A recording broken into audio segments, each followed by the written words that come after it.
Ladies and gentlemen, welcome to another fantastic episode of the Left Wing Film Club. I am TJ Whitehead, Powers Taken Not Given, joined by John Cooper of Counterpoint Politics. John, I was just hearing someone the other day referring to us as the Trey Parker and Matt Stone of political commentary. I don't know how you feel about that, but I thought, oh, that's a pretty cool comparison.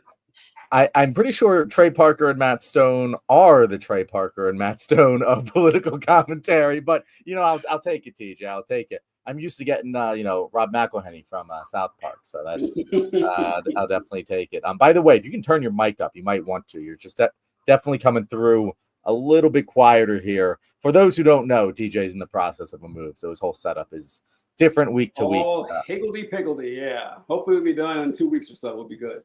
Yeah. But I'll turn you up here. But yeah, no, I'm excited to get to today's episode. So it's funny, the way that we got to this is we were thinking of, okay, what's our next Left Wing Film Club? What are we going to talk about? And we've been doing films in the Left Wing Film Club, but we did Superman. I haven't gone to see Fantastic Four yet, and I haven't heard it's particularly political. We did Sinners, and we have a couple other on the table that we want to talk about, but South Park has been the number one show in all of streaming. And did you not know that, TJ? I didn't know that, no. Yeah, so it has been a massive success and obviously incredibly political. It seemed we would be remiss not to start talking about it, especially since we kind of had this opportunity here where we didn't have a movie we really wanted to discuss. The funny thing is, we decided to do this on Thursday instead of Tuesday because South Park comes out on Wednesdays, but lo and behold, I didn't know they weren't going to have an episode last night. So we'll be doing the first two episodes of the season here. If you're watching this next week, then sorry we didn't discuss the third episode. Hasn't happened yet. But before we jump into it, anything that you wanted to say? Well, I haven't watched South Park in a really long time. I can't remember the last. I mean, it was around the movie that came out a million. Really? Okay, so it's been a while for you. It's been a very long time. I used to really like the show. Somewhere along the line, I stopped really caring about it. But God, I'm interested in what you have to say about these two episodes and its overall cultural impact, because I'm not sure. I heard someone else today talking about how this is making some people rethink their politics or whatever, which kind of surprised me, but I don't know. What have you heard? So, yeah, I mean, I haven't heard that specifically, but I do think that I'll put it this way. It does seem to be being made with the intention to speak to certain groups of people in an effort to get them to change their politics. And we're definitely going to talk about how effective it might be at doing so, at being a effective satire of MAGA in general. But yeah, the first thing that I want to talk about is kind of our history with the show, because this is South Park is an American institution as much as any other show. Like The Simpsons, I think, is one of the few shows that have actually been running longer, in terms of narrative shows, at least. And it's been, I'm pretty sure it is almost as old as I am, TJ. Like, I'm pretty sure. I don't know how old it is, but I saw that this is the 27th season. So somewhere yeah. So I'm 28. So like it's got to be damn close. I'm pretty sure it came out in like 97. So, this has been running for so long and it's covered so much. And I definitely, like, I watched the most, like I think most of us did in our middle school, high school years. And that's kind of, the humor that it's targeted at. Yeah. But it also, I feel like it was pretty darn good during that time. South Park's a show that kind of comes in and out in terms of quality, because for those who don't know, South Park is a marvel. It is a miracle that South Park gets made. They make it in the moment. Like when they're not doing this anymore, but when they ran weekly episodes, they would air the show on Wednesday. They'd start working on the next show on Thursday, and they'd be done the edit by the following Wednesday. And it was 6 days to air. They made every show in 6 days, which allowed the show to be incredibly topical. It's not it has never been the most polished show as a result, but it is a incredibly unique piece of art, because no other show, no other satire operates on that kind of timeline, and it's really cool. And I was watching the most kind of in the lead up, the seasons leading up to the Trump administration, the first Trump administration.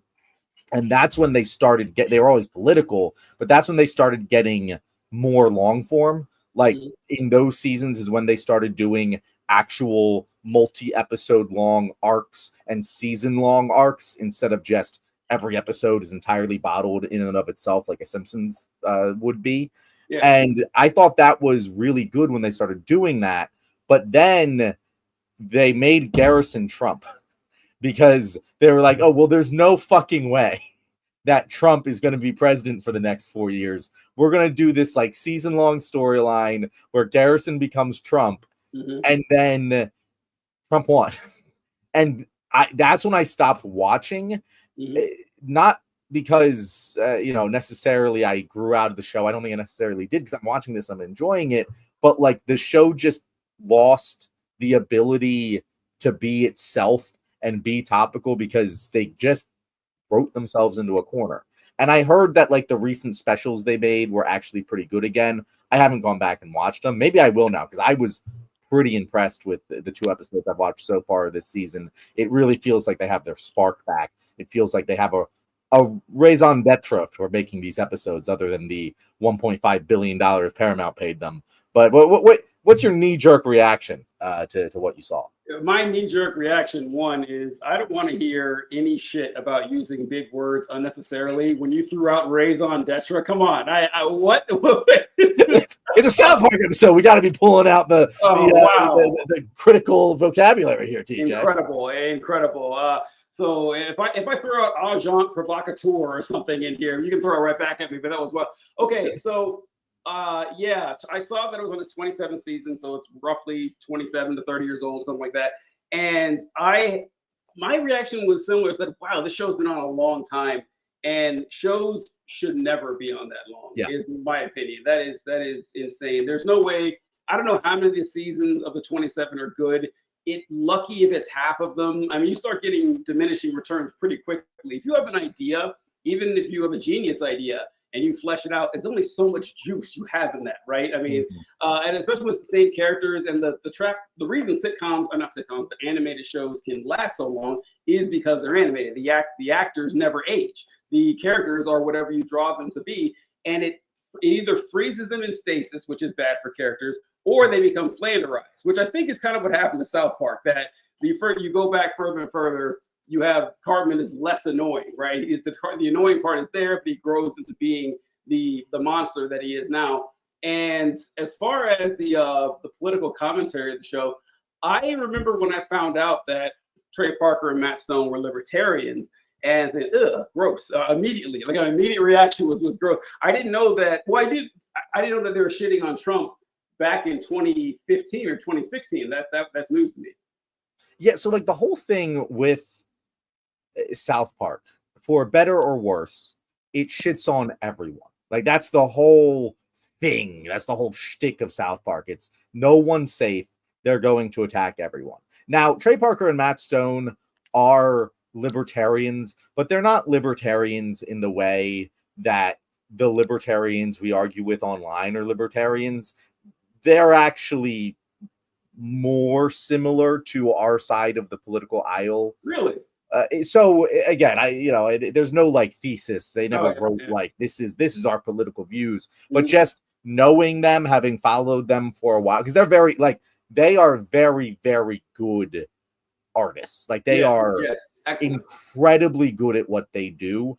South Park is very shticky, and you would never look at it and go, "This is high art." But if you listen to them talk about their process and how they approach, there's just a lot to learn from these guys. So I've been following them for a while.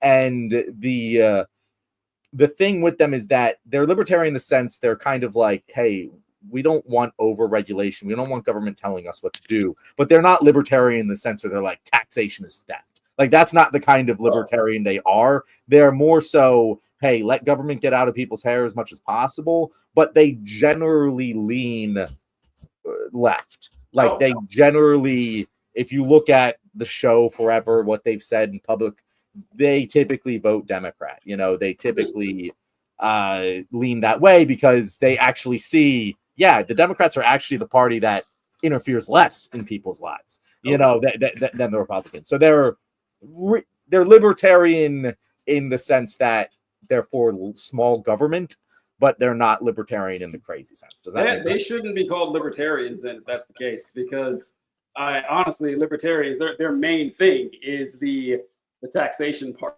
That's actually their raison d'etre, if you want to put it that way, lowering taxes and everything, everybody. And the second thing, you said that you would never call South Park high art, and that's fair. I don't think anyone would. But even though it's been a long time since I have seen it, and I don't see a whole lot from Trey Parker and Matt Stone outside of it, I do willingly admit, gleefully admit, it is a very brilliant concept and done show. And I'm glad you brought up 6 Days to Air. I saw that documentary as well. Mm-hmm. Incredible, absolutely incredible.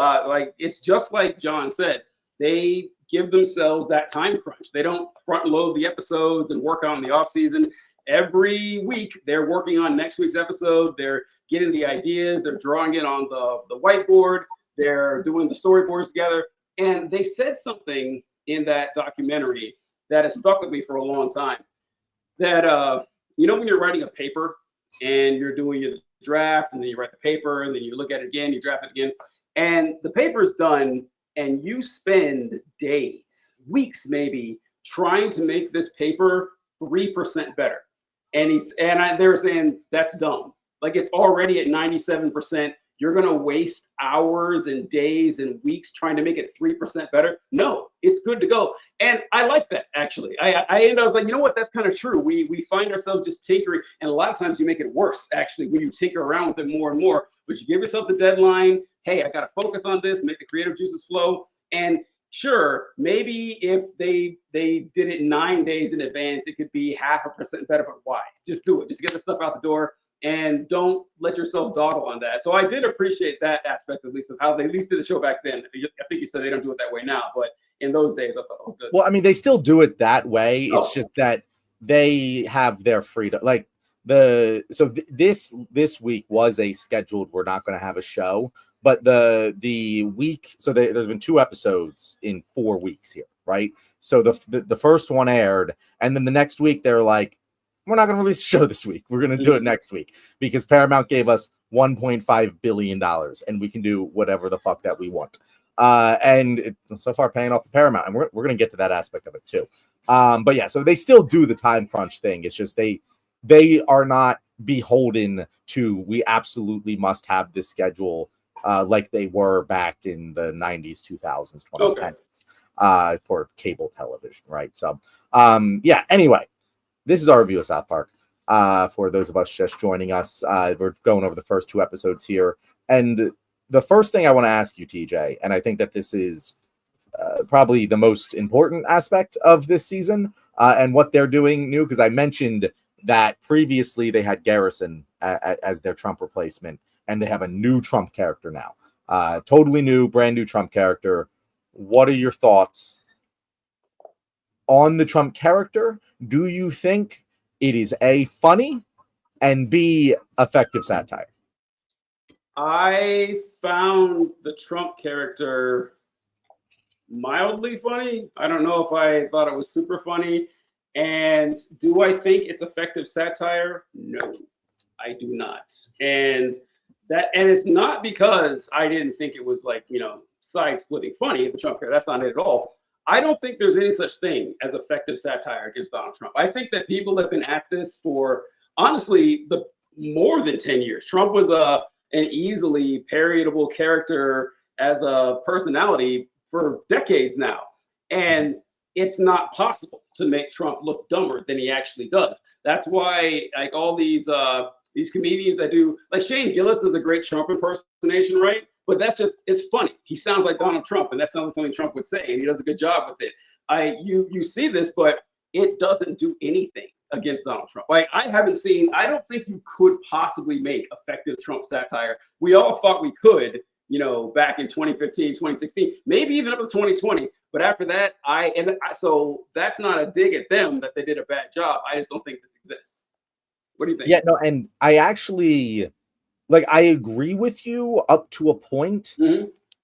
in that, yeah, like Trump killed comedy. Like I Yes. feel like people forget this, but Trump absolutely killed satirical comedy and political satire, because how are you supposed to make something so absurdly funny? It just didn't work. Like all of the late night shows started sucking. Yep. All of like even like the ones that have recovered, they've kind of veered away from trying to satirize Trump, because you can't. You just, it's not funny. And that's why I think that what they decided to do here is at least the most effective satire I've seen, because it doesn't try to mimic Trump and what he does and what he actually says. It takes an ethos of Donald Trump, a caricature of the type of person that Donald Trump is, instead of a caricature of Donald Trump himself. And I do think that it can kind of effectively poke fun at Trump in that way, without having to waddle through the impossibility of making him sound absurd. Like what they're doing, I'm sure people know this time, but he is very similar to their characterization of Saddam Hussein back in the South Park movie, which is the last thing TJ said he watched, with him dating Satan. I mean, they very directly, I mean, he's cut up like the same like real photo face on the body, like it's exactly the same. He was dating Satan too. Satan's like, you remind me a lot of this other guy that I knew. Before they cut to Trump, they're like, what are you, some Middle Eastern tin pot dictator? And it's like, yeah, that's what they're saying. They're poking fun at the idea of what Donald Trump is and represents, without attacking Donald Trump the person. And again, is that going to be effective? I think the jury's still out on that. It certainly has been entertaining. It certainly got the eyeballs. But I think it is better than any other attempt that I've seen. I think I just thought of one way, the only successful, well, at least to me, satire Trump that I have seen, and it doesn't come from any television or movie production or anything like that. Is actually what Gavin Newsom is doing on Twitter. Have you seen that? What Gavin Newsom is doing? That is great. I was interested to hear your thoughts on that. That is fucking great, man. Because not only, for those of you wondering what I'm talking about here, Gavin Newsom has started tweeting like Donald Trump, and I'll put it up here as show it. So he put up this tweet, was it yesterday, I think? And he says, in all caps, Donald Trump, the lowest polling president in recent history. This is your second to last warning. The next one is the last one. Stand down now, or California will counterstrike legally to destroy your illegal crooked maps in red states. Press conference coming, hosted by America's favorite governor, Gavin Newsom. Final warning next. You won't like it. Thank you for your attention to this matter. This is the only good satire of Trump I've seen, because it's actually accompanied with something he's doing. Not only is he making fun of Trump, and what can you say to that, honestly? I conservatives saying, oh, this is childish and immature. That doesn't work on anybody, right? Because that's literally the way Trump writes, calling himself the greatest, throwing out wild insults, and making up these bombastic claims of how you're the greatest, or this is the deadline and stuff. And by the way, I actually am going to do something and fight back. I want more politicians to do that. Why not at this point? I'm sick of people pretending this is some battle that needs to be waged with the core when the other side refuses to do so. But that's not quite the same. Like South Park can't do that. But I wanted to take back that I haven't seen any proper satire of Trump, because I did think this is good. So I do. By the way, Kyle says that your sound is off. So I don't know. Fix it, TJ. Kyle, tell them what direction it's off. I think that that's part of what makes this a little effective. And I think that we kind of have to dig into the Paramount of it all with this, because you're right. Like South Park isn't the governor of the, one of the largest, most important states in our country. It doesn't have the power to necessarily do things, but it does have real stakes. And that's what it is very much alluding to. I thought one of my favorite parts of the first episode is when they come back from commercial and it's 60 minutes and they're like, oh shit, oh fuck, and that is so brutally mean.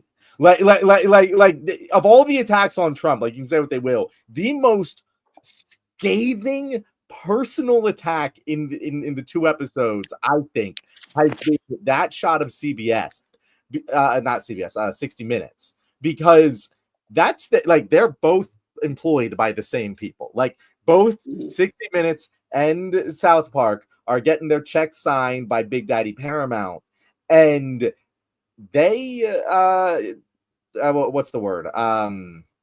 Bent the knee to Donald Trump. Yeah. They said, "Oh yes, we're going to settle. We're going to give you this money. We are going to not do the things like." They are cowards. They're absolute cowards. It's what we've been saying for 60 Minutes, for several other TV shows, for again Paramount over the Colbert's late night show. Fucking all of the universities that are giving in to him, like Columbia and Harvard. It is disgusting to watch. And it's really, I think that part of what gives the satire a little bit more teeth, kind of what you're talking about there with Newsom, is they are kind of risking something here. Like Trump can sue them. Trump can attack them. Trump can go at them personally. He has done this on many, many, many occasions in the recent past. And specifically with their parent company that is signing their checks, he's done that with them. And the funniest thing of this all is that the day before the episode aired, they signed, as I alluded to multiple times, a $1.5 billion agreement to make South Park episodes Paramount. And it basically, as much as they can get canceled and they can get personally sued, it makes it incredibly difficult for the Trump administration to leverage Paramount over this, because they just sunk $1.5 billion into this show. There's no way Trump can actually, not no way, but it's going to be difficult for Trump to be more threatening than just writing off $1.5 billion and canceling the show. I find that to be one of the more interesting aspects of the season so far, and how that's going to continue to play out. What did you think of that? Well, has Trump said anything about South Park in the last 3 or 4 weeks? So Trump personally hasn't said something. The Trump sphere has. I'm pretty sure JD Vance has said things. There's obviously been pundits who said things, and we'll get to one of them in particular. There we go. Yeah, well, I finally made it. And I believe there was a statement, I forget if it was from Levitt, it was from someone, where they called South Park irrelevant immediately after the first episode, which I just think is very fucking funny. I heard that. Yeah, but Trump himself hasn't engaged, which is actually very much on brand for him, because he usually, when he knows that he's met his match, he doesn't engage. Like when Eminem went at him on the BET Cypher back in 2016 or 28, whenever the fuck that was, he just ignored it. And it's he will take any slight on the View. He's fucking going at him at 2 a.m. in the morning on True Social. But if someone who he knows will fight back effectively against him, he usually cowards away from that fight. Yeah. I was interested to hear that, because I wasn't sure if Trump responded, because from my point of view, now this is from weeks ago. This is before I started looking at this a lot. I am actually fairly impressed with most conservatives' response to this. I think they're handling it very well. And I first saw this with actually the same thing. I saw this with Charlie Kirk first, and then I saw it with JD Vance in that clip, in that image I just shared there. Because Charlie Kirk, when he found out he was being parodied on South Park, we'll get to that in the second episode, but Charlie Kirk changed his profile picture to Cartman dressed like Charlie Kirk. And of course, his responses were flooded with, "You idiot, they're making fun of you. You moron. This isn't, you shouldn't be happy about this." And JD Vance did the same thing. He posted the image of his little avatar they had on South Park, and he says, "Hey, I finally made it. I'm on South Park." And then of course people are like, "Hey man, you should be mad at this. Why aren't you mad? Aren't you mad, bro?" So there have been, most of them I have seen. In fact, when I watched the first episode, I don't have Paramount Plus, but when I watched the first episode, I watched it on this Twitter account. It was a conservative Twitter account. It was some Tom Homan Stan account, and it's like, "Oh, look at this great episode of South Park." And for the most part, that's what I've seen the conservative response be, which is a good one, which is good. Now, there have been some bad ones. I saw someone mention Kristi Noem. Hugh Jack mentioned how Kristi Noem had a poor response to it. But I was wondering about you, John. Have you, from the conservative sphere, what have you seen in those responses? I guess besides the one I mentioned. Yeah, so it's interesting because I think that like JD Vance, I agree. Like, yeah, lean into it. Like he's just being made fun of on South Park. Like that's just, yeah, lean into that. Like that's the appropriate response.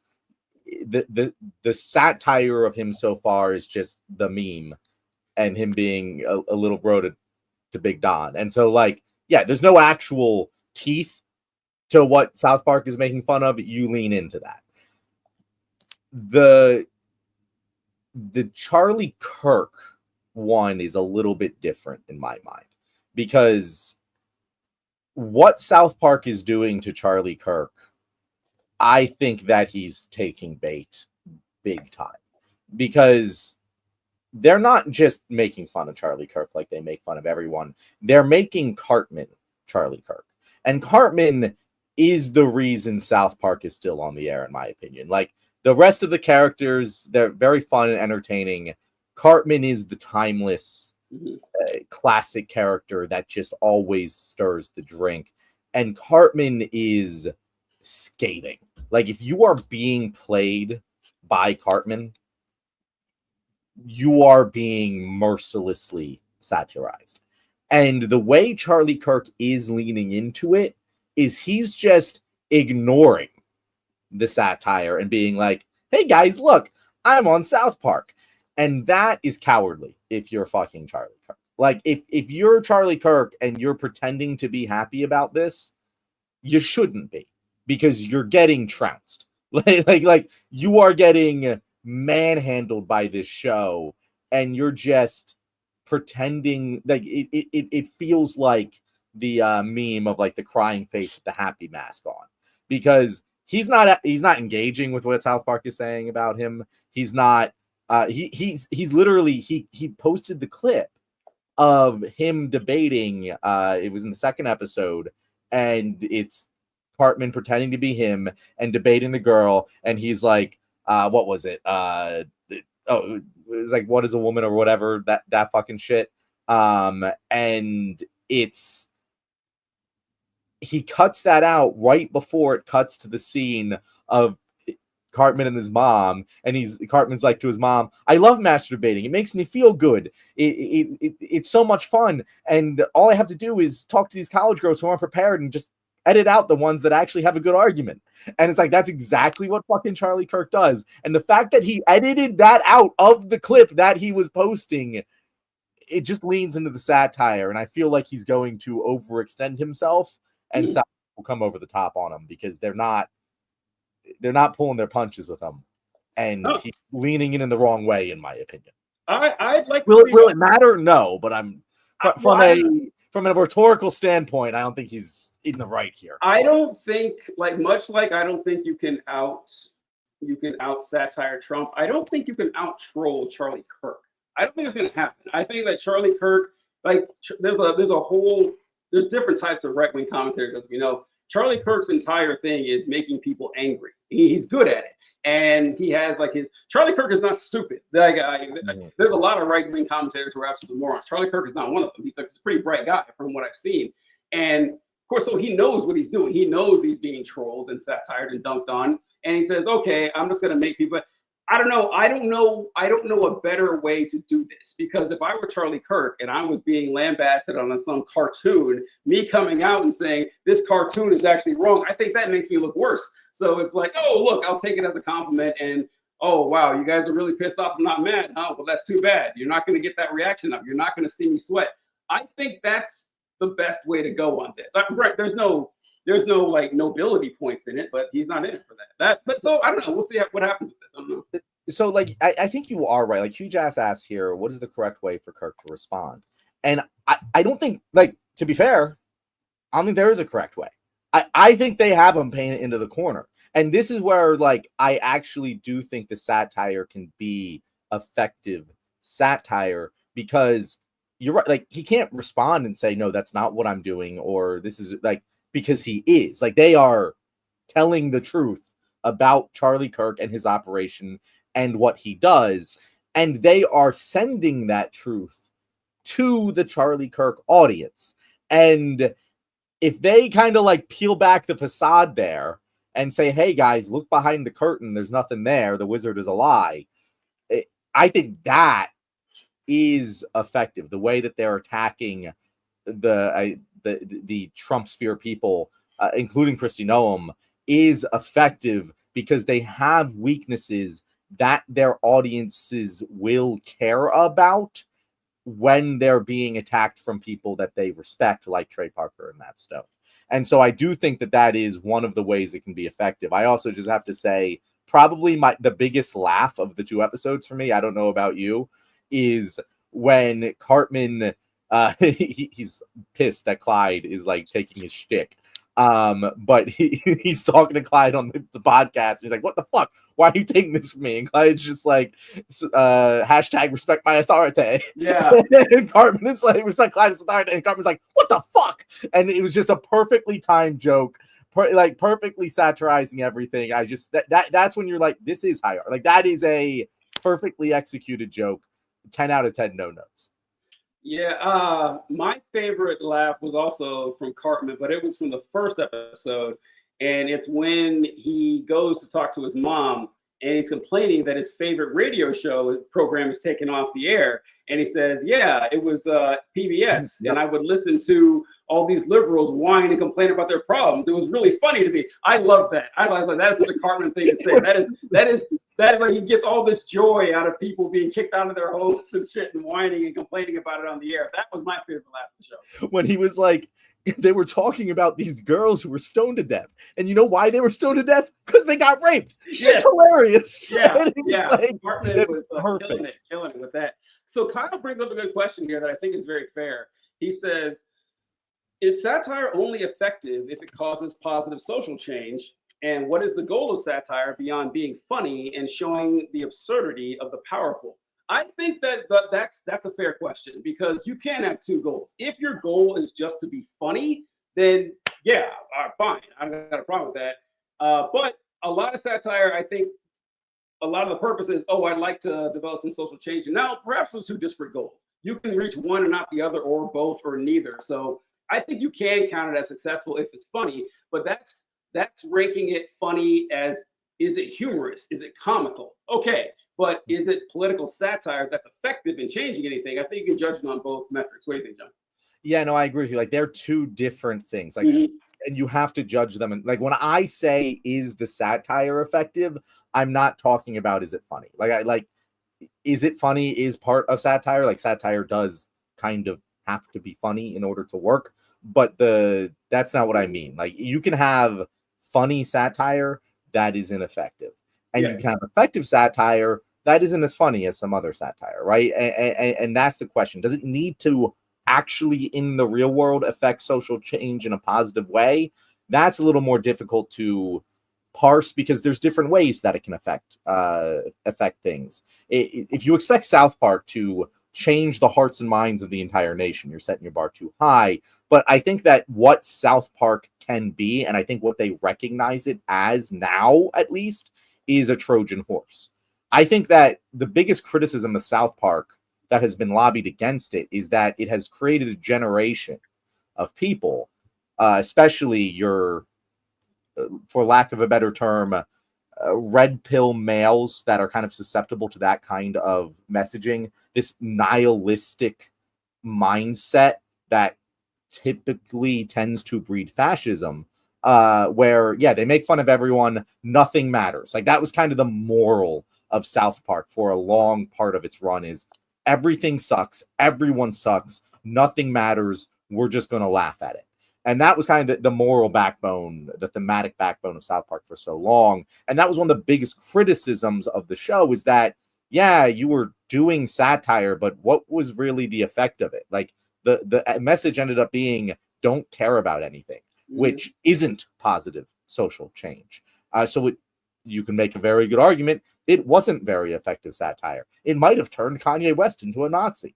But like, I think they are they're swinging that around a little bit here, because I think that they are recognizing that that audience does care about South Park. It does hold them into some sort of esteem. Like I always say, my content is not so that some conservative is scrolling through TikTok and they see one of my videos and I've changed their mind. I know that that's not going to fucking happen. Mm-hmm. But someone who knows that guy, they're going to watch my video and they're going to learn, oh, this is the type of rhetoric that I can use to engage with these arguments. And when they hear it from their buddy, it's going to be more effective. And I think that that's kind of what South Park is doing here, is that they're going like, hey, guys. Yeah, and they say it a couple times, like in the episode, like, the woke shit went too far, but this is fucking crazy. And that is kind of the through line message of like, yeah, guys, we're here with you. The woke shit is crazy and stupid, and we're going to make fun of it with you. We're still going to say retard and fag and stuff. But like, that's not what this is. This is something different. This is something that is bad, and we should be recognizing it as such because it is fucking different. And I think that that is, if it can open up, put a crack, you know, open the eyes of these nihilists to, hey, maybe this shit isn't all shits and gigs. Maybe these guys are actually the fucking crazy people. That's where it can be effective as satire. You're smiling. Like, no, it did come up like kind of like Ryan sarcastic. That's not what I meant. But no, I mean, yeah, maybe who knows? It's just they do bear a lot of responsibility in this. I hadn't thought about that until you just said it, because what was that thing that that famous South Park meme is like when you're voting for a president, you're choosing between diarrhea and a douche sandwich or something like that, and that both candidates are just as bad, and this doesn't matter anyway. I can see how South Park had kind of that ethos, and you're right, as you said earlier in the show, that they were kind of known of, we make fun of everybody. That's actually one of the reasons I was driven, like, annoyed by South Park, that everyone said, oh, they make fun of everyone. It's like, well, some people deserve more mockery than others. I don't really think that's a sign of good evaluation that I make fun of. Oh, turd sandwich. Thank you, Hugh Jack. Right there. And Colby brought up something here. He says Kirk is acting like South Park is made by conservatives, pretending that being Hartman is a high honor. He's pretending. Yeah, he knows. He knows this is an insult. Yeah, it's just that I don't know. That's what I think he's doing. He's making the right move. Yeah, he could. Hugh Jack said something here too. Kyle, I feel that claiming he didn't see it would be just as obvious of a lie and would be an even more emblematic that crying face behind the mask. Yeah. He's in a tough spot. That's why I said I think he's handling it the best way possible. Like, he's already good at pissing people off and laughing at their reaction and getting all of his folks, all of his Twitter warriors to jump on and laugh at their reactions more. And I think I brought this up last episode, is that the best feeling in the world is when someone does something out of spite or does something that's intended to make you feel angry, and you're like, oh, I'm not angry at all. And then they get angry, which is what Charlie Kirk has done. I've seen so many memes and so many posts about this, and it's basically the news like, oh, hey, man, why aren't you mad? You should be mad at this. You're really dumb for not being mad. You can't force someone to be angry. And if he doesn't show that it's actually hurting him or annoying him, I think he wins. Maybe in the long run it doesn't, but I think it's the best reaction you could possibly have to this.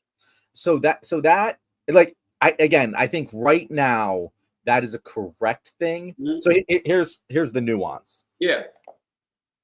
If you are looking at it from the perspective of Charlie Kirk, it's like, yeah, he probably is playing it as well as he can right now.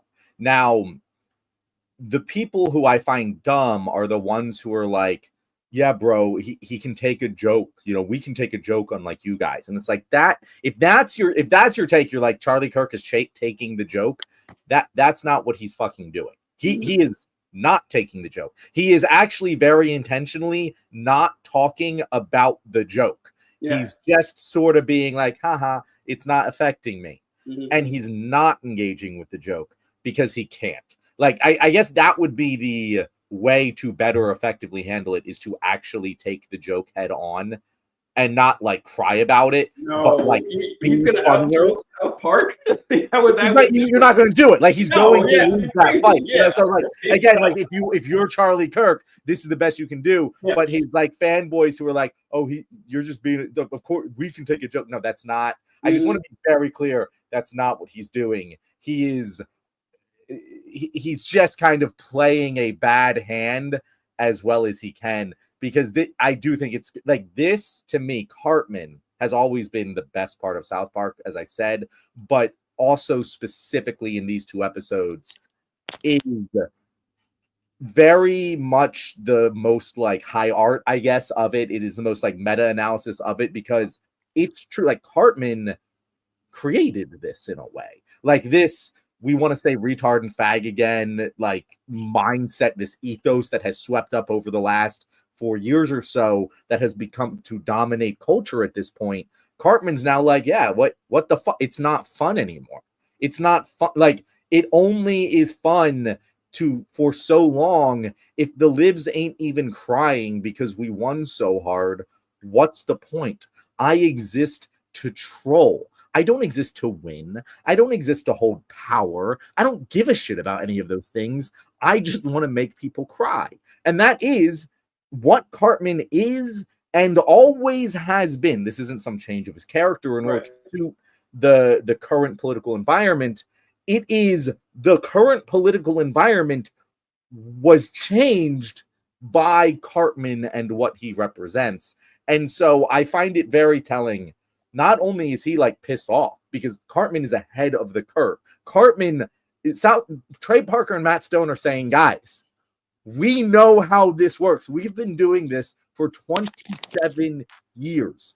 When the pendulum has swung this far, it's actually not as fun for the Cartmans of the world, and they're going to get bored real damn quick of this. And that's where it gets effective. And I also thought that like there was a line when Clyde first appears and they're in the hallway and Kyle is like, guys, just ignore him. That's how you do this. That's how you win. That's how you because Kyle's like, I've been dealing with Cartman for 30 years. This is how you defeat these people. And of course they never learned their lesson. But like I couldn't help but feel it was about a little bit like the Sydney Sweeney ad. And like at least it confirmed my priors on it, of like the reaction to that gave it more juice than it ever would have otherwise, and the correct response was to ignore it. And it's like, yeah, like that's the correct response to do with these trolls. Just ignore them. And I don't know, I just find that it feels like people, Trey Parker and Matt Stone speaking to us from a position of, guys, we understand this more intimately than maybe anyone else on the planet because we helped create this. And this is what you need to do. And that is the most interesting ongoing storyline that I'm interested to see where they take it, the Cartman, Charlie Kirk thing. I think that's a great point with Cartman, that Cartman kind of is demonstrative of a large part of the voting populace and young people, where the nihilism and the performative cruelty and the feeding off other people's anger, just like professional trolls. And that I talked to a friend of mine a long time ago. Like I think it was before Bush was elected. George W. Bush was elected. I got to clarify which Bush. I'm so old. George W. Bush was elected, and I was saying that, what's going on here? And they said, oh yeah, I don't really care about the politics. I just want to watch the world burn. And I said, why would you say that out loud? What kind of person are you? Like, what, are you serious? Like that you're even if I thought that, I would never tell anyone. Yeah, I don't give a shit what. I was agreeing with you. Like, yeah, that's fucking embarrassing. It's insane. And then it got me thinking more what you were talking about with the satire and the criticism, and saying, hey folks, this absurdity is showing you where we're headed and something bad. And what Kyle asked has been sticking with me ever since then about, is this effective satire? John, can you name one effective satire? Because I've been thinking right now of like a satire that was meant to portray, like famous ones that we would all know, that was meant to portray something. And if it was ever understood by the audience, I'll tell you what came to mind. Married with Children came to mind. Al Bundy is supposed to be a loser. He's supposed to be this detestable, selfish person, this bigoted sexist. People loved him, loved Al Bundy, loved that character. Not, oh, I would hate to be Al, but I mean, it's like he was funny. He was the main character. He's a star. Archie Bunker, the same way with All in the Family. Starship Troopers was, Starship Troopers, like, hey, this fascism thing's pretty bad. Everyone thought, oh, wow, what a great space action war flick. The Jungle by Upton Sinclair. And that one's from way back in the day. For you guys, it was from 100 years ago. Upton Sinclair wrote about, I think it was on the satire, was it? But anyway, it was talking about how bad the meatpacking was and everything, and that we need these socialist programs to take care of the people and how bad the working conditions are. And they said, oh, well, wow, he must mean we need to start the FDA. I think his quote was, he aimed for America's heart, but hit their stomach instead. And I'm actually having a hard time thinking of a satire that actually changed the nation's viewpoint. You had satires that probably piled on. Like you can do a satire about Bush, George W. Bush, or Richard Nixon or something, but at the time, would it have been effective? And I don't know. What do you think? So again, I think that like setting the bar at change the hearts and minds of the nation for any one piece of satire is incredibly way too high.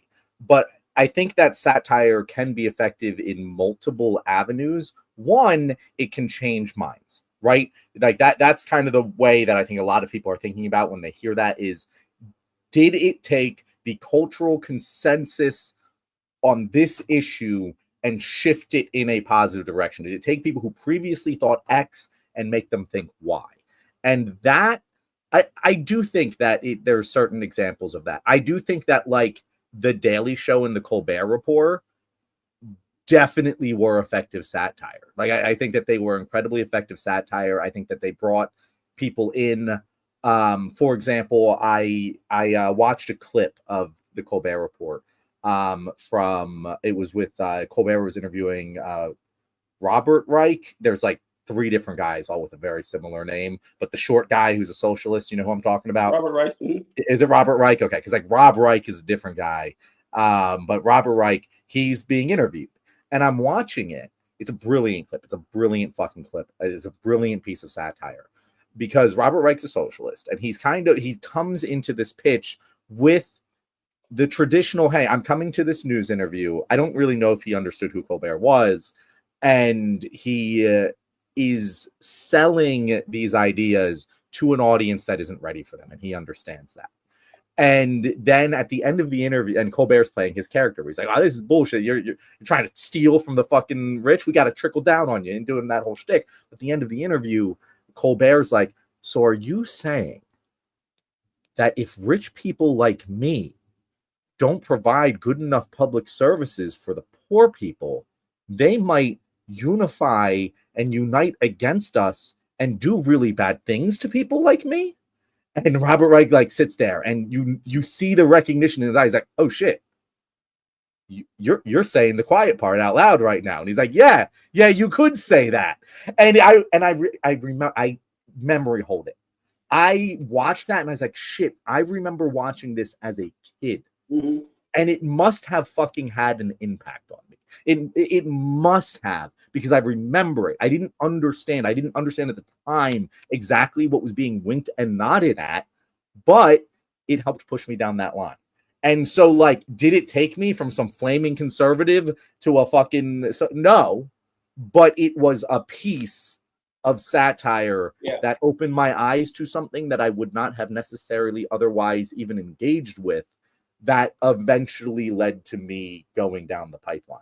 And so, like, that is how satire can be effective. It can also be effective at preaching to the choir. I think that's another thing where satire can be effective, where you are, I think John Oliver does a good job of this. John Oliver doesn't change any fucking minds. No one watches John Oliver and goes, oh shit, I changed my mind about this issue. But what John Oliver does a good job of is he knows he has this audience and he exposes them to new things and new ideas to care about in a satirical way. And that can be an effective piece of satire too. So I think that, like, those things would definitely be effective. It's hard to think of like a movie that would, like, you're right, Starship Troopers was an effective satire. Like, it was good, it was well done, it was well executed, but in terms of did it do the thing it wanted to do culturally, No, it fucking didn't. Like there aren't actually many that Simpsons So like non-political, but Simpsons was a deadly effective satire. It satirized the Albun, like the shows that you just mentioned. It satirized them,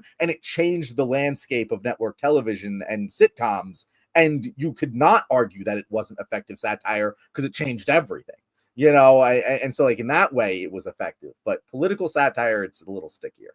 I think you kind of nailed it with your preaching to the choir comments on that. That I think satire is kind of permanently in that lane. Because Colbert Report is actually a pretty good example of this, because you would not believe how many conservatives actually thought he was a conservative. It's insane. It's It insane. It is. I had someone I knew. I said something like, "Oh yeah, Stephen Colbert. He said this thing, but I don't know why. I mean, the guy's obviously a conservative, but he's got some weird views." And I stared at it. I said, and that's why I wish there was a way to implement some sort of IQ floor before you could watch satire. Like I think that the only people that get the satire and understand it would don't need to be convinced of it. Like they see, oh, okay, this is a joke. It's making fun of this, making fun of that. I just don't. I don't know, but that doesn't mean it's bad, because art doesn't need like change the political landscape to be good. Like most art never does, and it can be looked on in by posterity and say, okay, this is how people thought at the time. It can be act as a historical, tentpole. But yeah, I think that satire is kind of unfortunately wasted on the people who would already get it and think the same way. So Kyle says, I just want to point out what Kyle says here. He's making another point here.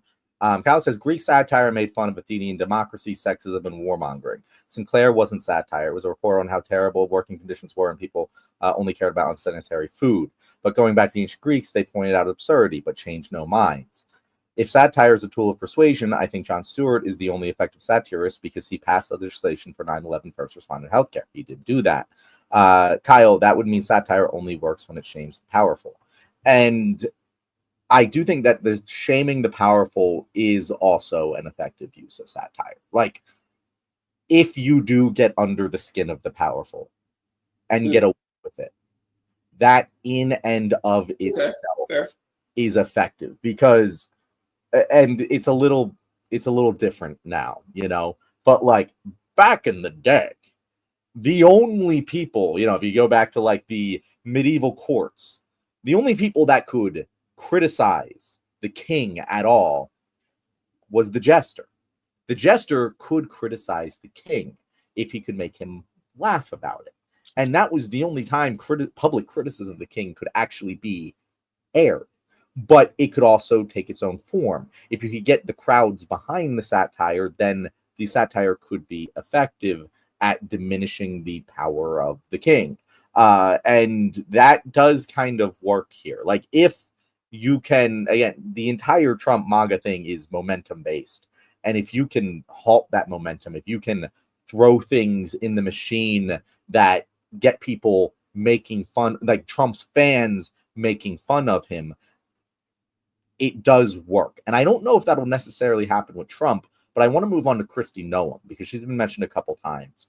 And I do think that it is interesting that they went after her first. They went after her before anyone else, besides Trump, obviously. But she's the first person in Trump's cabinet to be attacked ruthlessly. And at first, my knee-jerk reaction was, we make fun of Kristi Noem a lot, but there's also this little like, okay, are we making fun of Kristi Noem because of like, we're kind of biased against this type of woman specifically? And that was my first thought. I was like, okay, are they doing this like just because it's low-hanging fruit? South Park likes to go after low-hanging fruit. I'm not going to criticize South Park for going after low-hanging fruit, because that's what they fucking do. That's their MO. But I do find it lazy compared to their other forms of satire. But I think that's why it actually fucking works, because Kristi Noem should be hated by the red meat conservative world, right? Like, Kristi Noem is the type of woman that they fucking love to hate. And there's only so long they can put makeup on that pig before she gets eaten by the wolves.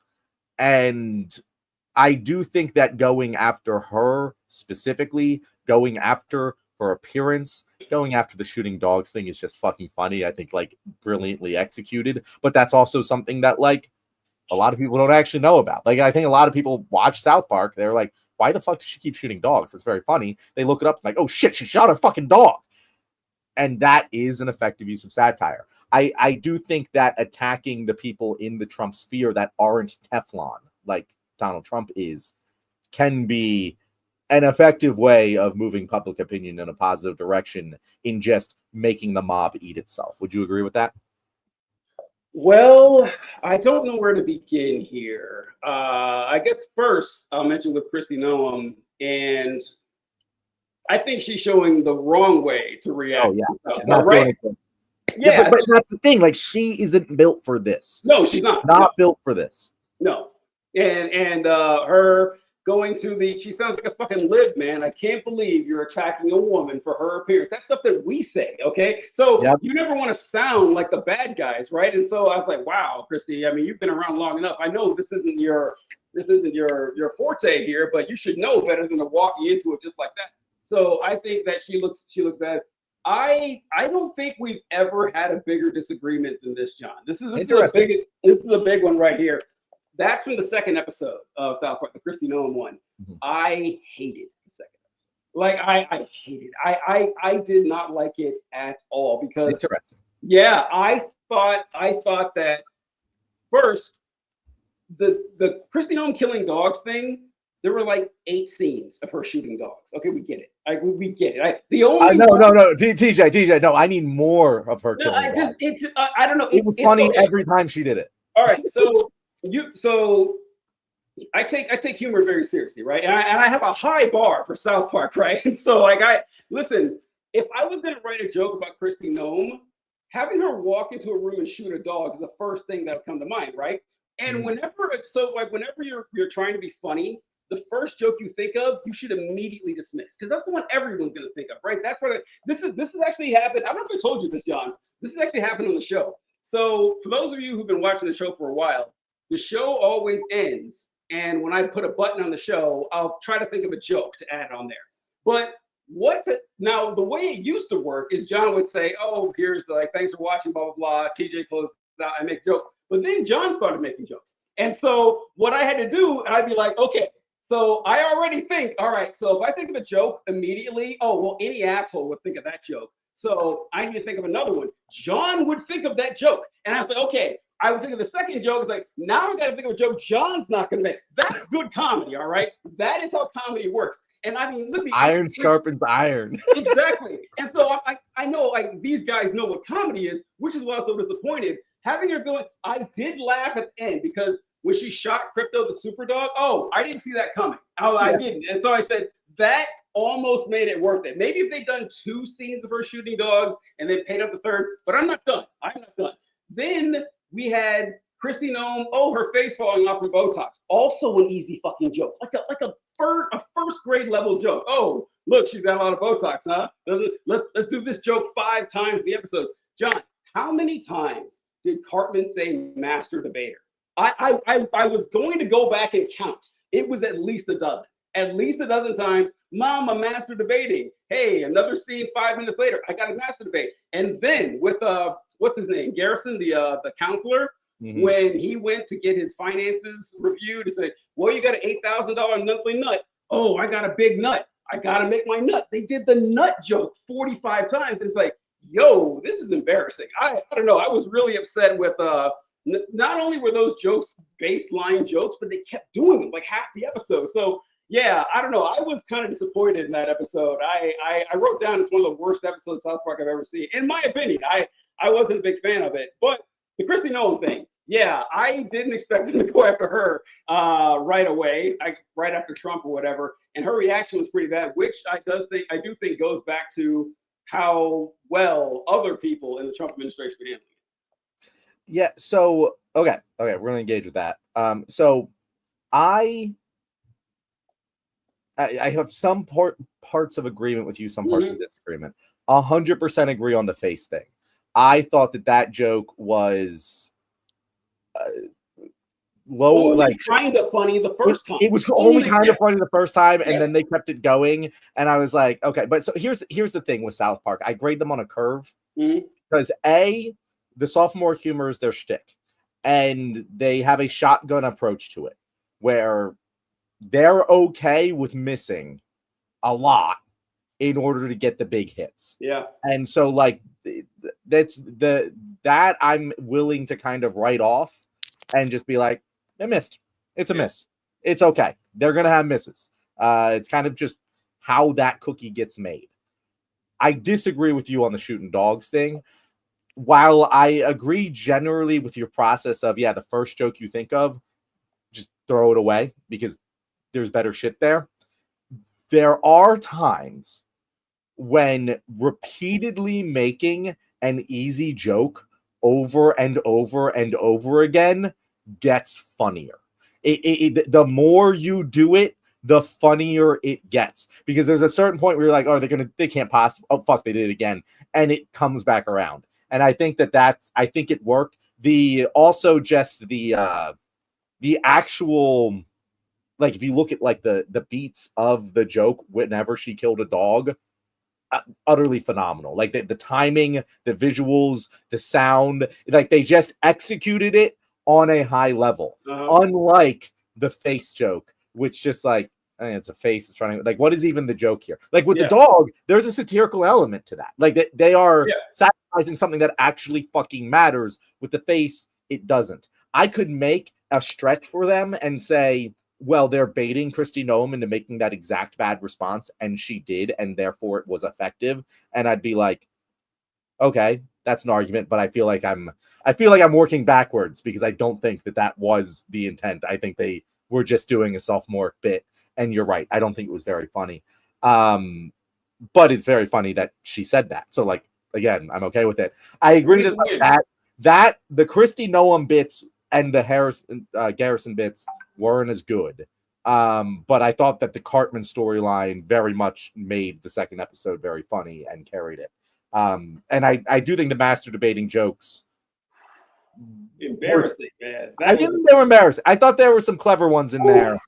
I think that there is an actual satirical comment being made of, these fucking like debate bro shows, it's masturbation. Like that is an actual satirical message being made. And so I'm willing to give it even more leeway to make the sophomore easy low-hanging fruit joke, because it is actually making a point. Now, so with that, yes, comedy. If you're a funny person, or honestly, all of life it's a numbers game, right? It's about, this is why people respect people who are good at comedy or telling jokes, because it takes a lot of confidence and a lot of courage to tell a joke. The joke might fall flat. Nobody might laugh. You might fuck up the delivery or the timing. Someone might find the joke offensive or rude. There's so many risks that goes into telling jokes, which is why people love us so much. If you can be funny, because they respect it, because they don't got the balls to fucking do it. But like, the problem I have isn't necessarily with the D- joke of master debater. It's a joke we've all heard a million times, but that's not the bad part. The bad part is they did the joke a million times. That's what really, if he had said like that joke when he's on the laptop and said, "Hey mom, I need to master debate with these college girls," I'd have been fine with that. But no, it was in like every other scene. He's talking about master debating, and that's what I was upset by. And then the monthly nut. This is a big nut. Oh wow, you've got a big nut. No, stop. This does not need to be like the dog joke is the only one that I'm only moderately okay with, because the payoff at the end was worth it. But there was no massive payoff for the master debater, the big nut joke. But even that could have been done 2 or 3 times, not 9. And so maybe I'm just, hold on. It's like TJ is streaming from state federal prison and John from a college dorm in 1999. Hey, listen. Oh, wow. Wait, this is not our most well-produced episode. We got comedians in the audience today. Wow, how about that? But so I also agree, the nut thing to me, that was just like, I don't think they overdid that joke. I just don't think it was a good joke. Like that's one of the, again, I'm just like, I'm gonna count, John. I'm gonna watch that episode. I'm gonna count how many times they said, You're nuts or big nut. I'm gonna count it. I Yeah, bet yeah. It's fine. I thought that the storyline with Ice was good enough that I didn't mind the nut joke not landing, because the Ice jokes did land, in my opinion. yeah, Like, wait, when they first of all, when they fucking like break up the door concert, like that's fucking hilarious. When they're like, when they went from, I believe that there are many Latinos in heaven, and then they go to heaven and Ice raid heaven. That's yeah. fucking funny. Like that's good. Like, and the again, like the, hey, we're paying 100. That, what, like, you want to talk about effective satire? That got people talking about Ice, and like like that created a discourse cycle about a thing that people do find queasy. Yeah. And I do think that was effective satire. So yeah, like again, I do agree with you. The first episode felt a little more polished, and that makes sense. The second episode felt a little bit less polished, but I liked enough of it that I was pretty happy with it. Specifically the Cartman thing. Like again, like whenever Cartman is firing on all cylinders, I basically don't need anything else in the show to be good. Oh, and also the Cartman Butters dynamic. This isn't even like satire. Butters does not get the credit he deserves. Butters is such a great character. He's so funny. The way his parents treat him is, when his mom's like, go play with your buddy. He's here. He's saying it's Tuesday, something special. He's playing with a hose in the garage. And it is so funny. Butters is hilarious. He's like, yeah, I'm going to kill myself and you. Butters like, what do you mean? And he gets in the car with them because he can't not, because it's Butter. I fucking love that. I just, nothing really commentary there. Just Butters needs his roses. I love that. That might have been my favorite joke of the second episode, is when they're saying that they have an electric car, and then it smash cuts. So he's like, well, it's gonna work any minute now, I'm sure. And they're waiting for the fumes to kill him. Electric car. And Garvin's like, the human body takes a long time to die on its last grasp. And that's what I was talking about earlier. Like, that's a joke that happens all the time, where Cartman tells everyone something that is absurd and gets people to go along with him. And that joke always works because that's how kids operate. That's how middle school life is. Yeah. Someone comes in and says something like it's true, and everyone just believes it because no one knows what the fuck they're talking about because they're middle school kids, but they want to pretend they do. And it's satire that is timeless, and it always fucking works. And it's part of the reason why, like, it's like, yeah, this actually works because they know what the fuck like all of these fucking right-wing conservative, they just grew up, they're just older now. Yeah. And they're doing the same sort of shit. Yeah, I agree. I didn't get to. I meant to talk about like beats from the first episode. I rather wrote them down. I didn't go over ones I liked here. And I think I brought up Cartman being upset that NPR was canceled because you can't hear liberals whine anymore. That's one of my favorite jokes in a long time. That's pretty great. And then I wrote down Kyle's dad using Chat GPT to ask. Yes, I'm glad you did. I wrote that down too. Okay, yeah, and I don't know. I've been seeing a lot lately. You know how I feel about ChatGPT and LLMs and stuff, and how I want them obliterated from the planet. I wanted to ask if you've seen those news stories about what people are using AI and ChatGPT for. They're using them for communication, as in like, hey, I saw this whole story on co-parenting, like parents who divorced and they're raising their kids. And they would ask ChatGPT what to say when communicating with their ex-spouse before sending the text messages. They said, yeah, we use entire conversation like that. I just filter it through ChatGPT. I said, this is psychotic. And then I saw a story about people who are using ChatGPT as their therapist. Have you seen that? I have not seen that story, but I believe it. Yeah, they say, oh yeah, it's free therapy. It's like, no, it's not. It's not. And then they updated ChatGPT, and people are devastated because they feel like they lost a friend. And it's over, John. It's over. It's done. I think that the ship has sailed on this humanity thing, that we're too accustomed to ChatGPT. I saw a debate between Destiny and this conservative guy, and he says, "Well, let's see what ChatGPT has to say." It's like, folks, stop. This is ending here. And then say that, or the conservative guy? The conservative, yeah, the guy that was arguing with Destiny said, "Well, let's see what ChatGPT has to say. If ChatGPT can verify this, as if it's an actual legitimate source." Then I wrote down, "This is a great demonstration of how desperate conservatives are to be angry." Oh yeah, that's when they switched over to Jesus being in the school and everything. Wait, hold up. I want to say something about the ChatGPT thing. Oh, sure.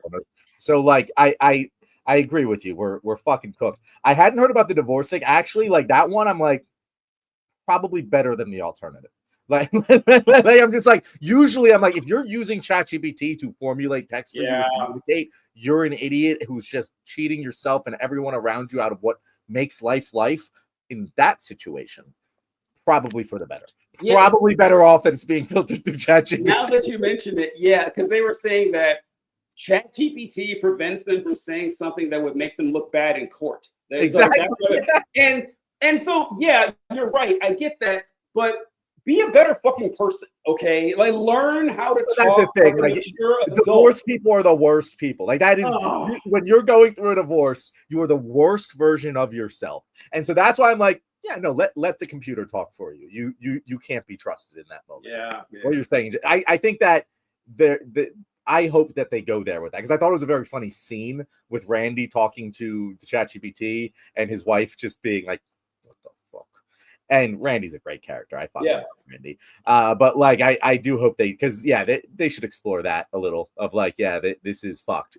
They're going to do a whole like her storyline with. Hers a great film, by the way. Those of you who haven't seen it, it's fantastic. What one of that you talk about ineffective satire. It was right too early. Like, because when that came out, people were like, "Oh, this is kind of absurd." Yep. Oh my fucking God, no, it is not. Every single thing. You go back and watch that movie, and you're like, "This is the world we're about to be living in, and it is terrible." Yeah. This is when I think it was Kyle. He was talking to someone, and Kyle. They were telling Kyle that he needed to convert to Christianity, or he'd be kicked out of school. And Kyle says, "I think that's illegal." And the guy says, "Bro, it's 2025. Not much is illegal anymore." I thought that was a great joke. That was fantastic.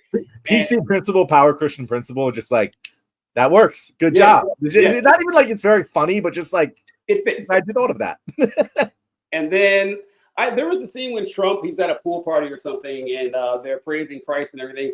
And I just wrote down, this is trite. This isn't a genius observation by TJ or anything, but Trump being the hero for modern day Christians is so funny. It's so hilarious that the most depraved, vile, evil man like in American politics, which is really saying something, is someone they would die for. We were talking about how this satire or anything like this, or getting the ball rolling to make it okay for these folks to think, oh, we can make fun of Trump. It's actually kind of stupid. And you said you weren't sure if it would work with Trump. I'm not sure either, because while they love Trump, they hold him to such a low bar. Like even they would tell you, oh, sure, yeah, he looks ridiculous in his orange makeup and his girdle and heels and platinum blonde hair, and he sounds like a fourth grader, but we love him for it, which is why he's kind of impervious to this stuff. That even it's hard to, I can't think of anyone else like this, like not one, where people don't take him seriously, but they love, adore, and worship him at the same time. I literally can't think of another example in politics, at least, and that's why I think it's just funny watching the Christians throw themselves at this guy's feet. And then I wrote, the entire conservative movement is about trolling right now. If Trump is ever rejected by the GOP, people will say that he wasn't serious and none of this is a big deal. Yes, can't believe I forgot about that. That if there's ever like this incredible moment of reckoning where everyone in the country says, oh, wow, that Trump guy's pretty fucked up. They'll think, who cares? He was just joking around and so were we. And at least we had some fun along the way, right? That's the best case scenario from this. That is the best case scenario. And that's a pretty dark future if you ask me. No, we'll see on that. I don't know. I can't even predict how the fuck that'll all play out. And I do hope it does play out. But yeah, we'll see. I do think that the suing people aspect of it, this is why I think that this character could work, is because it accentuates his worst qualities in the minds of his supporters. Like that kind of person is not liked. In the reason they're like, oh yeah, Trump, like he's an asshole, he's doing these things, like he's tough. It's like, no, this person isn't tough. He's fucking a rich hoity-toity guy who's fucking suing people to threaten them. And like that isn't liked by your conservative base, like that type of person, that type of character. And that's why I'm like, it could work. I don't think it will necessarily work very effectively, but at least it is, I think, the correct shot to take. What was the one last thing I want to say on the Trump thing? Did you know that the PSA wasn't AI? Like, that was an actual person in a fat suit and makeup. Oh, no. Yeah. I thought it was AI. No, it was a real shot, real person. They went out to the desert, they shot it. He was in a fat suit, put makeup on. The dick was someone's finger that they put like a little thing around. Like, how did they? Wow, that was the most AI looking thing I'd ever seen. It had that it weird AI sheen on it. Yeah, no, but it wasn't. That couldn't have been on accident. Like, they purposely made it look like AI when they could have just used it. All right, cool. I think that was very funny. Like, I think that's one of those things where the level of effort made it funnier. Like, knowing that they physically went and did that made it funnier. One of the reasons using AI to make art kind of sucks, because the level of effort does affect the way that I see the art. I do think that was because that was the rest of my notes on just like random shit. Last question I have before we get to our ratings here. Where would you go after this? Like, what would you attack next? Oh, if I were a South Park, like, what would I try to make fun of? Epstein. I mean, I don't know if they did it before, but I would go way deep. They talked about Epstein in the first episode. You could do an entire episode on it. You could do an entire episode with flashbacks, with cameos. I just like, that is a gold mine right there. And if anything's gonna hit home with Trump from South Park, I think an Epstein parody is like, it's easy money. Yeah, I think that they're kind of waiting. Like, I think that is loaded for in the what? For what? They have the iron is never going to be hotter, right? I mean, what would you wait?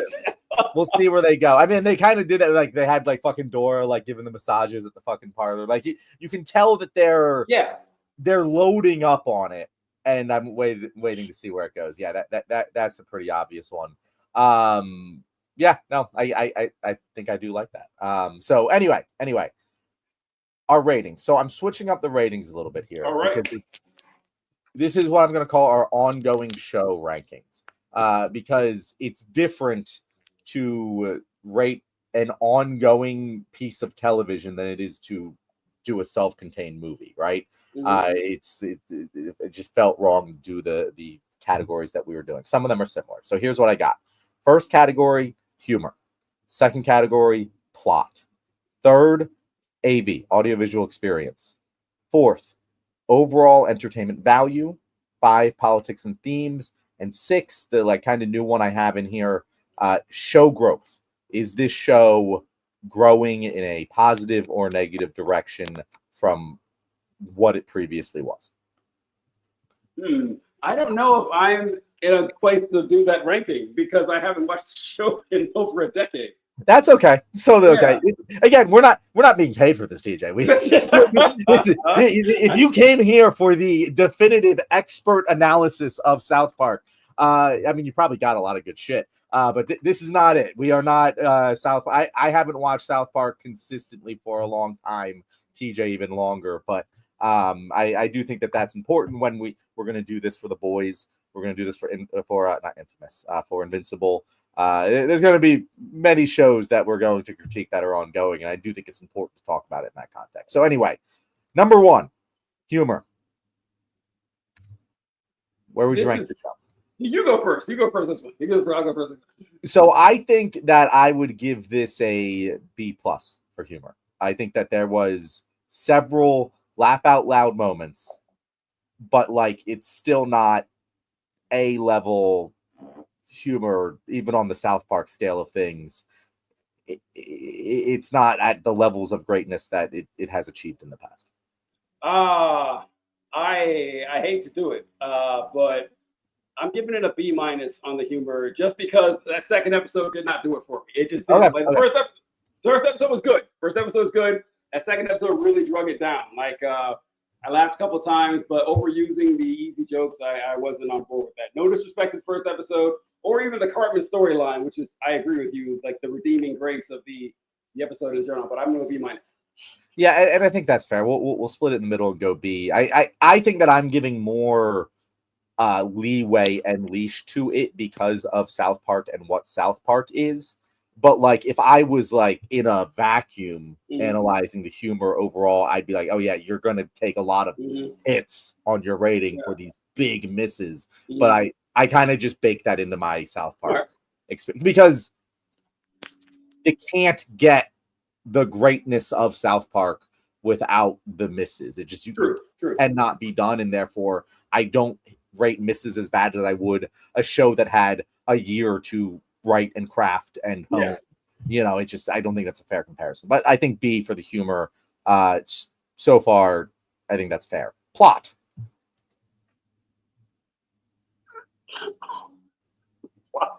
I don't know. Well, what am I going to say to that? I don't know. Well, I didn't know until you mentioned at the beginning of the show that South Park had switched to doing season-long arcs instead of like self-contained episodes. I don't think I knew that. But man, plot, I don't know. I'm going to give it a B for plot too, because I mean, like no one watches South Park for plots, right? There's just really hilarious, funny. There's settings, I guess, and then I don't know, go ahead. I think it's fair to give it a C plus. It's like what are we doing here? No one watches South Park for the plot, and so it almost feels weird to knock it for the plot. But it's a C plot. I can't realistically give it anything above in a B. It's just you're right. It doesn't. It keeps it moving. It goes from A to B. It's well paced. That's the one thing I'll give with the plot is it's very well. These are well paced episodes, well written episodes. Just you're not watching it for the plot. Yeah. There's a few episodes in South Park that you are there's a few episodes of South Park where I am engaged by the plot. For example, there were the one that was the fucking you probably didn't watch it, but the 2012 election one where Mickey Mouse stole the election results. That plot was fucking awesome. I specifically remember that one, very funny.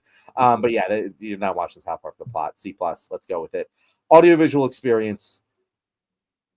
Okay, once again, it's South Park. It's very hard. South Park is hard. It's it's its own genre of television. It's like I don't know. So the way I'm looking at this, TJ, because you're not oh, I'm very engaged by what I'm looking at. I'm saying, how does the audiovisual experience affect the overall entertainment value of the show? Because, for example, like I said about the dogs thing could have not been very funny at all, but the execution of the timing and the visuals and the audio elevate it.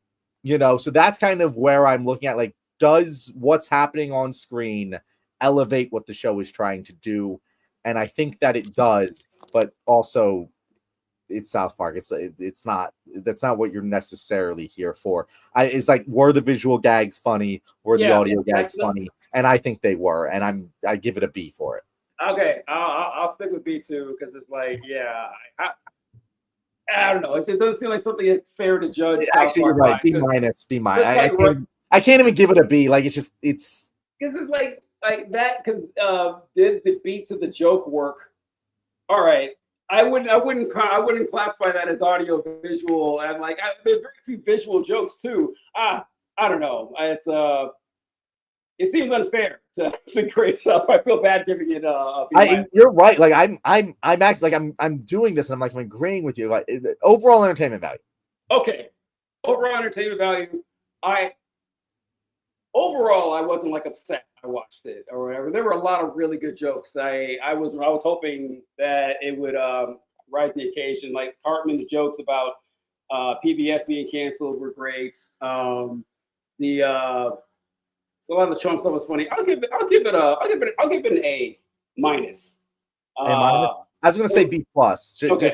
I think because we gave shit like Superman a fucking A minus. You know what I mean? And it gets different things, but it no, it was good. Yeah, it's good. Yeah. It's good. Yeah, it's never great, but it's not trying to be great, which is why it's difficult to judge. South Park has been great though at times. Grades are hard to give out. You're not going to get a lot of A pluses or even A's, and so there's nothing wrong with a B plus or an A minus. when Cartman was a slave owner or pretending to be a slave owner. Oh, the crack baby NCAA associate. That's one of the best. A+. Like if there's A+. Yeah. So these are different metrics. We're getting different genres, but an A+ is possible. But yeah, I didn't see anything at that level. Yeah, no, I think that's fair. And then politics and themes. Politics and themes. I guess I agreed with. Are we going with are the politics good or were they presented well? So when I'm talking politics and themes, and this is a through line through all of what we're doing, and we're going to continue, whistling down this definition. But I'm talking, is the political message good? Like, is it a positive political message? And then is it well executed? Like, it's both of those things. And kind of like we're talking about satire, is the satire effective? And you can kind of take that as many ways. Is the politics of the show and themes effective? Both in what it's saying is the right thing to say and the way it's saying it works.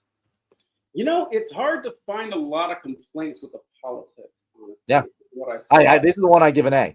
Yeah, me too. I was trying to think of, because there wasn't any both sidesing or, well, this is, we have, no, it was presented in all the absurdity and the nonsense, even showing like the most ridiculous character saying, oh, I'm a bully and a horrible person too, but I don't want a preacher in school. I mean, it's just, I have a hard time making any criticism there, so I agree with you.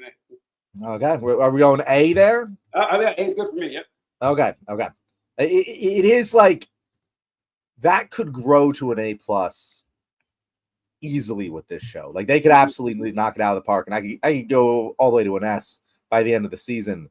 Like that's the foundation has been laid for that, and we have to see where it goes. But yeah, 2 episodes in, it's hard to give it more than an A, just based on what it is. Yeah. Okay, show growth. I think this is way better than anything I've seen in South Park in years. I'm giving this one an NA. I have no idea because I have not watched in years, but I guess it did grow. I'll watch, because I did see enough to make me curious about what they're going to add here. Yeah, it is talked about. A lot of people are talking about it, so it's hard to say it's not working. Exactly. Like, I was off of South Park.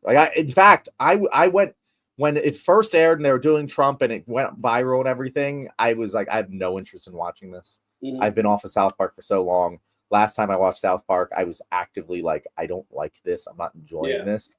And then I watched the episode and I was like I was watching the clips and I was like, okay, I see what these clips are doing.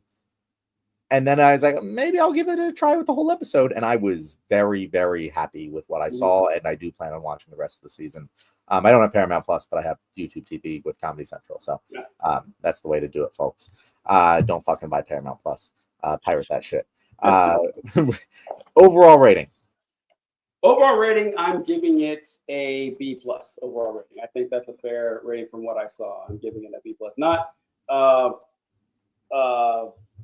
still room for growth, but I did like it for the most part. Yeah, and I think that what we have to do here is, like, these ratings are not ever going to be universalized. Because I think we also gave Superman a B+. And in no way in my mind can I possibly look at these two things and go, Superman and South Park equal levels of quality. It's not the case.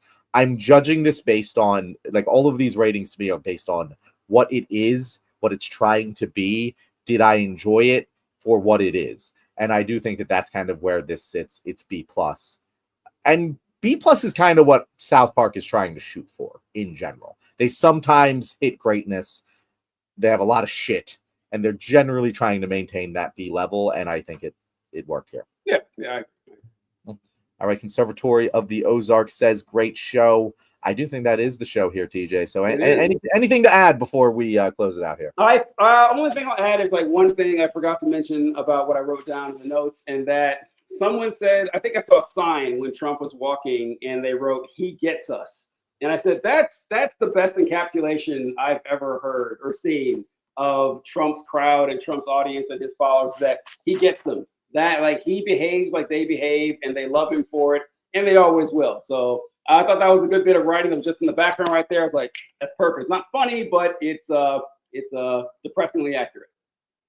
All right, well, thank you. If you made it to this point in the episode, you are, once again, I haven't said this in a while, you're our favorite guest. Thank you for being here. Make sure to like and comment. If you want us to do a full season review at the end of the season, make sure to let us know that because we probably won't otherwise, or unless it's really good, we have to revisit it because I don't think much is going to change. But we're going to be doing many more of these. There's many more shows and movies to come from the Left Wing Film Club. Make sure to let us know what you want us to review in the comments. And Tuesday, we are going to be back with our regularly scheduled. No, we're not, because TJ is going to be here. Never mind. Check back with us at a later date when I'm looking at the show calendar for when we are going to be airing our next usual airing of political commentary. But until then, TJ, what do you got? Yeah, John's right. I'll be gone next week, folks. So if any of you are auditioning to be a co-host for the Left Wing or the Left Wing Film Club, please let us know. You can contact us at leftwingpod@gmail.com. We'll catch you guys later. Or a producer.